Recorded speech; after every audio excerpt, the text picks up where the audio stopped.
Hello, ladies and gentlemen. This is Dean from LawfullyPie, and this is linear algebra. As we saw when we solved for a plane solution, the plane is made of every linear combination, that is, every sum of every scalar multiple of two vectors.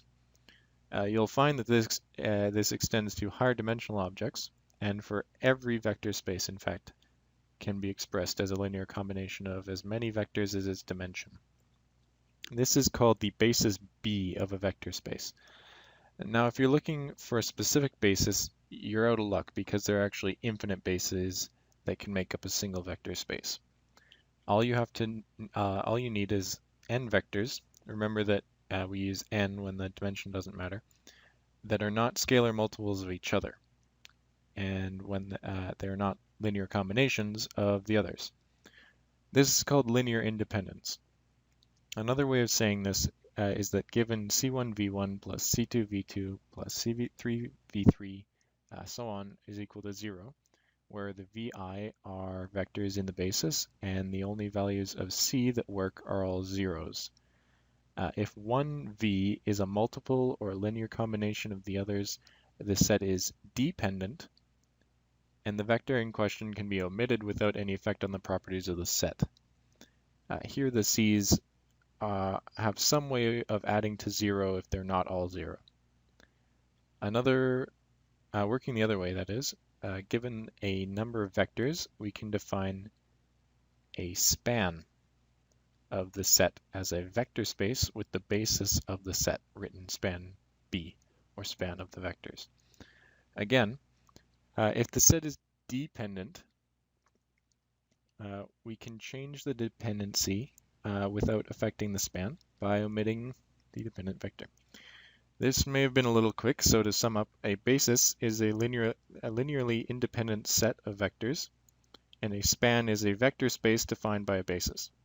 It's important to note that any vectors within a vector space could potentially make up its basis, so if you're given some that don't fit the rest of the problem, try to find some other ones by adding them together, and remember the rules of vector spaces.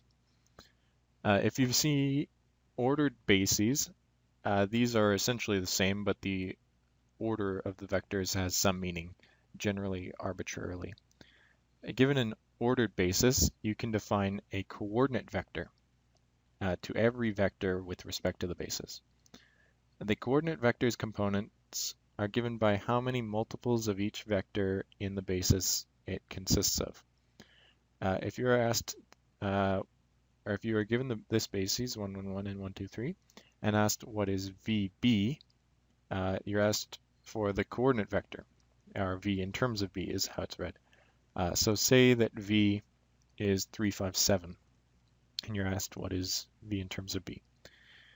Well, you can pretty much already tell that this isn't a multiple of 1, 1, 1, but it is in there, so we can pull 1 out, and we get that V is equal to 1, 1, 1 plus 2, 4, 6.